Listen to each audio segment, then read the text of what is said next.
Hi, Aubrey Carter here, your IELTS teacher, and today's podcast episode, number 862, is part 3 of our grammar series. We share everything you need to know for the IELTS exam about using the past tense. Where will you need to use it? How do you do it? How can you keep it simple to make sure you get that 7 or higher for your grammar score so you can get the 7 or higher you need on IELTS and move on with your life? Definitely check this one out, and also take our free 2-minute quiz at allearsenglish.com/IELTS quiz to get your estimated band score. What would you get if you took the IELTS exam today? And free resources at your level. So go now to allearsenglish.com/IELTS quiz. This is an IELTS Energy Podcast, episode 862, When Grammar Matters, Part 3. Simplify the simple past on IELTS. Welcome to the IELTS Energy Podcast from All Ears English with your hosts, former IELTS examiner Jessica Beck and Lindsay McMahon, the English adventurer. With hundreds of Band 7, 8, and 9 success stories, our strategies are the smartest in the IELTS world. Get your estimated band score now with our 2-minute quiz. Go to allearsenglish.com/myscore. You may think you know all about the past simple verb tense, but you don't. Today you'll learn the most important times you need this tense on IELTS speaking and writing, and where a lot of students still go wrong.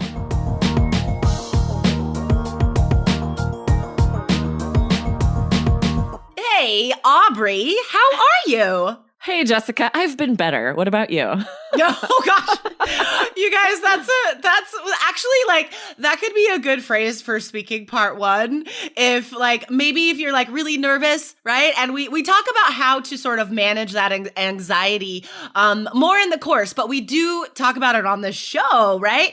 Controlling what you can. And I think this idea of narrating what you're feeling, that's fluency, first of all, and it helps to relax you, to get that sort of fear out in the world, right? Get it out of your head. So if the examiner asks you a question in speaking part 1, be like, well, to be honest, I've been better because I'm really nervous right now. But guys, as we are recording this, we record in advance and the world is changing every single day. But as we're recording this, in Portland, Oregon, our governor just put us on the shelter in place thing yesterday.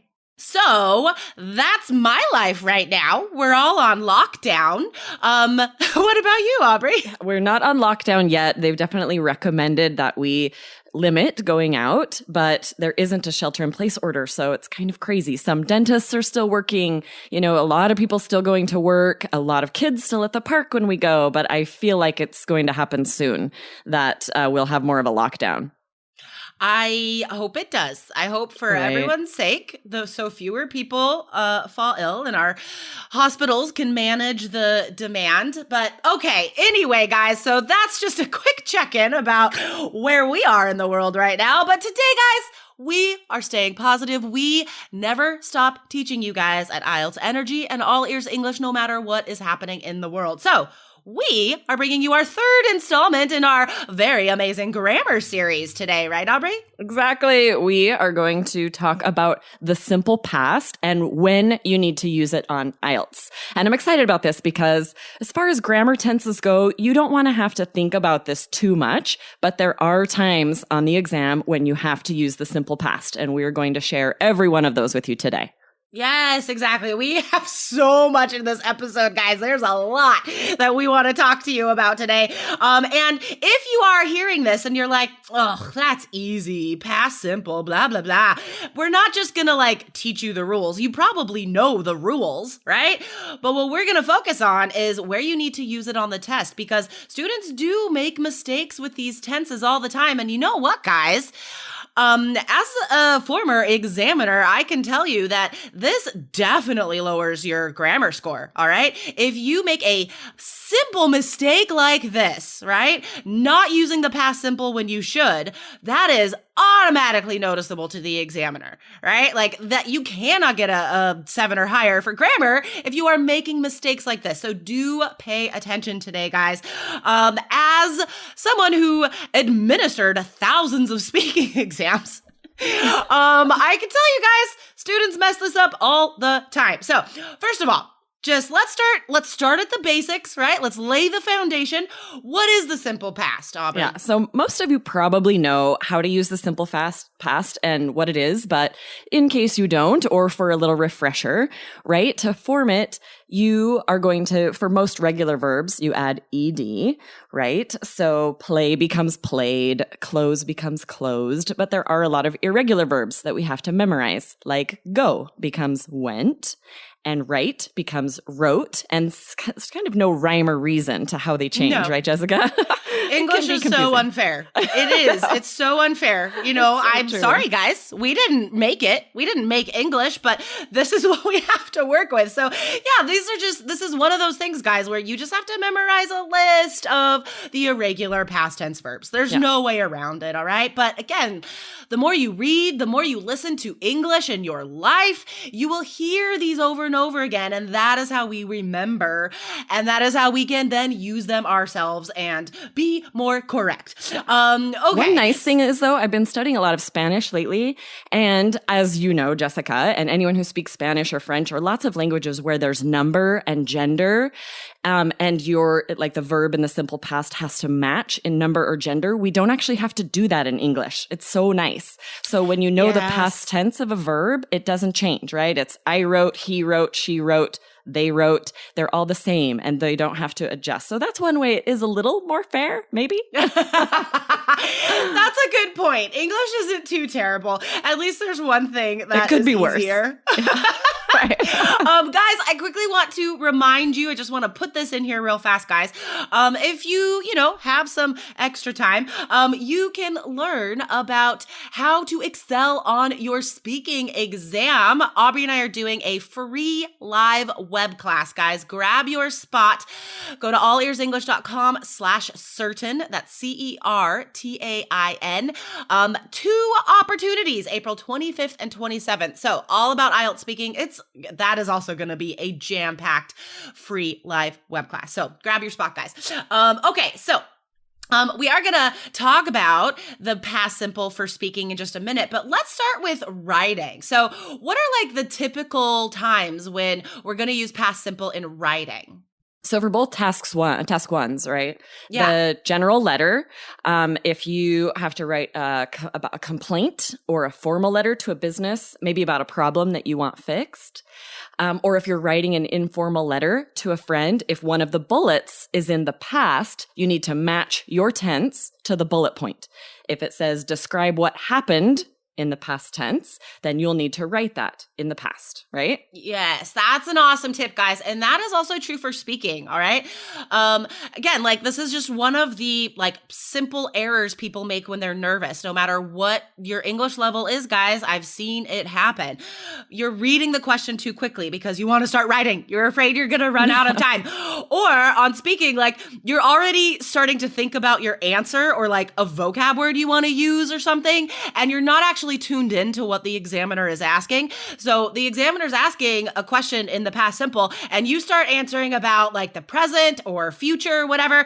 That is incorrect, guys. That is bad for your grammar score. So pay attention to the question, right? Tune into that, guys. Match your tense to the question. Okay. So let's give a sample question, right? So if it says, you have just spent a week traveling with a friend. After returning home, you realized you left your passport in her backpack. Write a letter to your friend in your letter. And then here's the 3 bullet points. Thank your friend for the trip. Explain that you left your passport in her pack. Ask her to mail it to you. Okay, Jessica, what of this would we have to write in the past simple? Well, this is tricky, right? So pay attention to the beginning of that question, right? That presents the context. It's clear that this trip already happened, right? Yes. So keep that in mind. And then that first bullet point, thank your friend for the trip. That's tricky because that's a command, right? That's not, you don't see any past simple there. But guys, like, you have to be aware. You have to be flexible. So thanking will be like present simple, like, oh my gosh, I am so grateful for this experience. You are amazing. That's present simple. But then when you go into detail, right? Especially that waterfall you took me to, right? So like when you're describing the trip in detail, it's in the past, right? And then the second bullet point, past simple in there.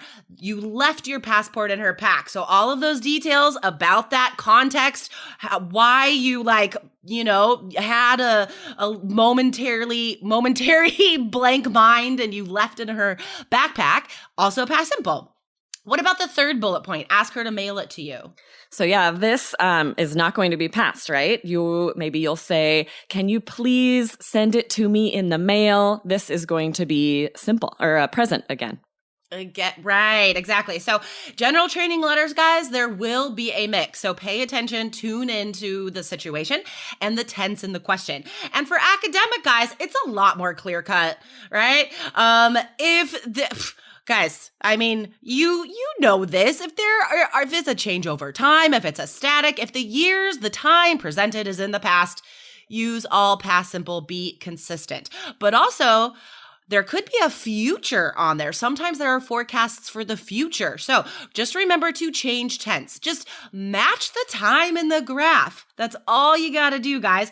Now, sometimes there's no year provided because this might be a static graph that is describing numbers that are always true, right? Or a process that always happens. In that case, present simple. All right. So follow those rules. You can't go wrong. Writing task 2, though, that's trickier, right?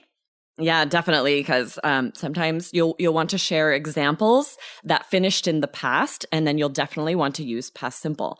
So, for example, if you have a topic that is asking you to compare shopping at big companies, maybe like Walmart, versus small boutique shops, and when you're brainstorming, you think of the reason, more jobs are created by bigger businesses, your example sentence could be, for example, a manufacturing company in Las Vegas created a staggering number of new jobs when it hired 200 workers last year. And you see that it hired is in the past. I love it. I think in general, like a lot of the time, the reason will probably be in the present tense, right? Because you're describing a reason that is true today and always, right? Like Yes. This is a fact. This is what supports this opinion.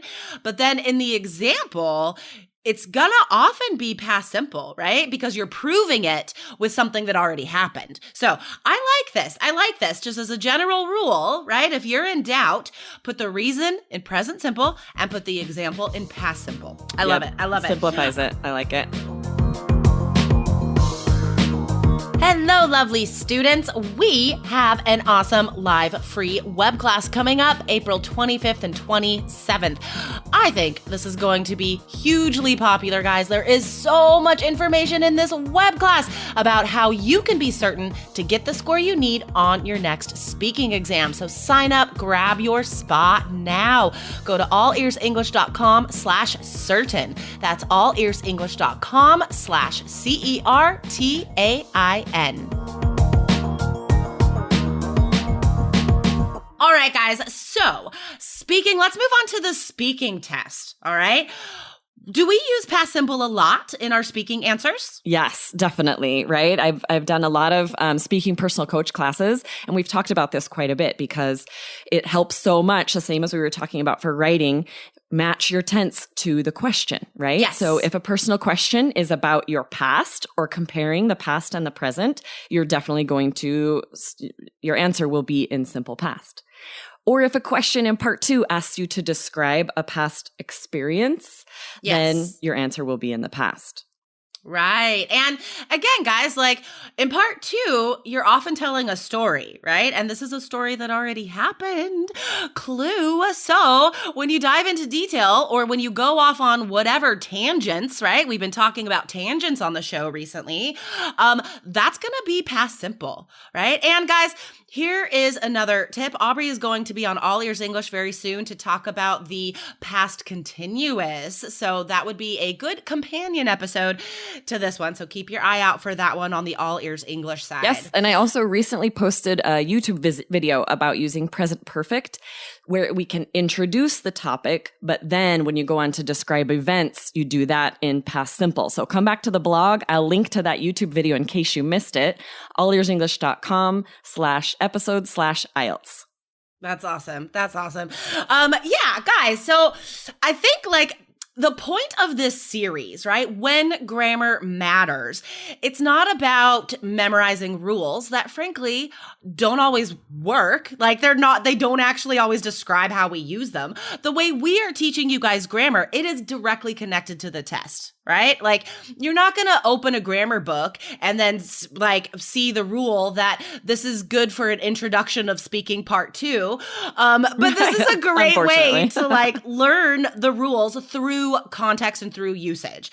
Right? So I love it. I'm still very excited about this grammar series. It's so useful. It's so true though, because I'll be looking into it to get lots of details about the grammar, and so much of it just doesn't work for IELTS. It doesn't fit for IELTS. So if you're spending your time doing, grammar modules and grammar studying online, you are learning a lot of things that won't help you for IELTS and might just make it more complicated, more confusing. You should stick with, the stuff that we're suggesting that really is the grammar that's going to matter when you take the test. Exactly. And guys, if you are a 3 Keys student, you can ask us any grammar questions you might have in our closed Facebook group. That is the best place to get support all of the time. Okay, so speaking, part 1, pay attention to the tense. That's pretty straightforward. Part 2, also, when you're telling a story about the past, which we do recommend you doing, past simple. Part 3, pay attention to the tense, right? And there's a lot of questions that ask you to compare the past to the present. That's like one of the most common structures of a part 3 question. So you're going to use 2 tenses, right? Talk about the past first, right? Present those details, use past simple, and then use an awesome transition phrase, right? A contrast phrase.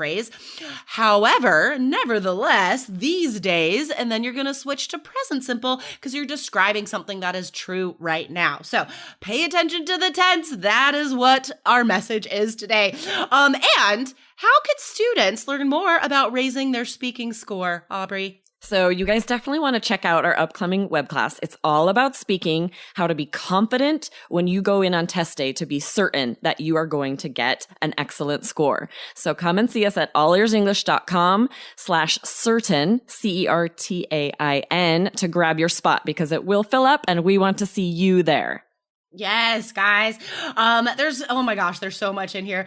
Formal and informal vocab, pronunciation tips, anti-anxiety strategies. Guys, you gotta come to this web class and make sure that you bring a notebook and you are prepared to take notes. Okay, Aubrey, we have a couple more recommendations for how our students can positively learn in times of uncertainty, right? Aubrey's gonna put some practice exercises related to today's grammar point in the blog. So come back to allearsenglish.com/IELTS, and this is episode 862. So look at the blog, guys. And I wanna hear your examples. Share something on Instagram where you're describing a memory from your past correctly using the past simple verb tense, and hashtag IELTS Energy, guys. I want to see your examples out there. Okay. Oh my gosh. So much to do. I know, right? We may all be stuck at home, but there's so many things that we can do together. Yes. I love it. All right, Aubrey, thank you so much again for this very useful grammar episode. Yes. Thank you. They're so fun to do. I love it. And I love, just being able to find really what's going to matter for you guys. That's what we care about. So check out our next grammar series coming up, and we'll have more information that will help you on your IELTS exam. Awesome. All right, Aubrey, have a good day. You too. I say that questioningly. Yes, I know, right? All right. Question mark. Talk to you next time. Bye. All right. Bye. Thanks for listening to IELTS Energy. Hit subscribe now and don't forget to find your estimated band score at allearsenglish.com/myscore.